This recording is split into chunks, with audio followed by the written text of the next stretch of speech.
आदरणीय श्रीमान पीपी साहब, मंच पर विराजमान सभी पदाधिकारी, हमारे महाराष्ट्र प्रांत के महासभा के अध्यक्ष श्रीमान दिनेश जी गहलोत साहब, राजस्थानी प्रवासी बंधु, मातृशक्ति, आप सभी का तहे दिल से हार्दिक स्वागत। हम सभी राजस्थानी प्रवासी बंधु मुंबई सिविल समाज पीपी साहब पाली लोकसभा शासन के तीसरी बार प्रत्याशी बनने पर हार्दिक बधाई एवं शुभकामनाएं देते हैं। पीपी साहब पाली लोकसभा शासन के तीसरी बार भाजपा प्रत्याशी बनने पर राजस्थानी प्रवासी बंधुओं के साथ नवी मुंबई में आम सभा हुई है।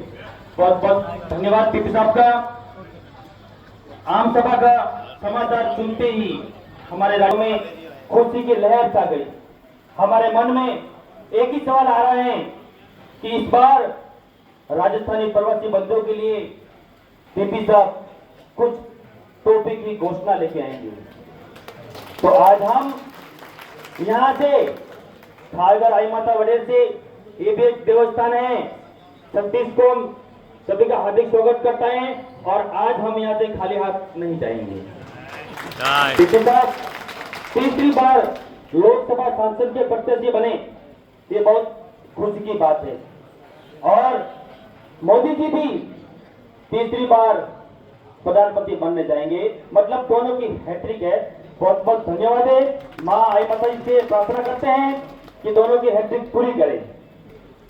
तीसरी बार मौका, ऐसा मौका नहीं मिलता है। ये पीपी साहब की मेहनत की कमाई है, ये मेहनत रंग लाएगी और इस बार भी सभी के पीपी साहब मिलकर इस पे मोहर लगानी है। पीपी साहब पाली के जिले में विकास के कार्य में कोई कसर नहीं छोड़ी, हर कार्यों में आगे रहे। इन 2-3 सालों में पीपी साहब ने विकास के कार्यों में जो गति बढ़ाई है, कई स्टेशनों पर ट्रेन को ठहराव किया, कई प्लेटफॉर्म के पुनः निर्माण की घोषणा की तथा आदेशों का पालन किया। बीजेपी की मीटिंग हो, बीजेपी की रैली हो या फिर मोदी जी के विकास के कार्यों का आदेश हो, पीपी साहब ने पूरा पालन किया, वह करके सभी कार्य को सफल बनाया। हमें आशा है कि पीपी साहब मोदी जी की हर तरह के विकास को आगे बढ़ाएंगे और पीपी साहब की ये मेहनत आने वाले समय में सिर्फ पाली जिले के नहीं, राजस्थान की नहीं, लेकिन पूरे भारत को, बल्कि पूरे भारत के प्रेरित करेगी। आज पीपी साहब भाजपा के मजबूत नेता बन चुके हैं। आदरणीय पीपी साहब एक अनुभवी नेता हैं। अपने कार्य सांसद में विभिन्न विषय पर भाजपा के बड़े बड़े नेता मिटे संबंध हो चुके हैं। लोकसभा के महत्वपूर्ण समितियों के अग्रणी चेयरमैन के रूप में सरकार को कई मुद्दों पर अनुकूल सुझाव। हम सभी राजस्थानी प्रवासी बंधु सरल स्वभाव व आपके विकास के कार्य से बहुत खुश हैं। हम एक थोड़ा सा पीपी साहब के सामने एक सुझाव रखना चाहते हैं कि हम नवी मुंबई रत्नागिरी से लगा के, थाने से लगा के यहाँ पर ट्रेन की सुविधा नहीं है, तो पनवेल से हमको राजस्थान तक ट्रेन की सुविधा करनी है। और जो रानी फालना और मावा जंक्शन ये मेन स्टेशन है, वहां पर ट्रेन की सुविधा हमको बहुत ही जरूरी है। दादर और बोरीवली ये हमारे लिए बहुत दूर का विषय है। मैं एक बात और कहना चाहता हूं, मेरा लास्ट पॉइंट है,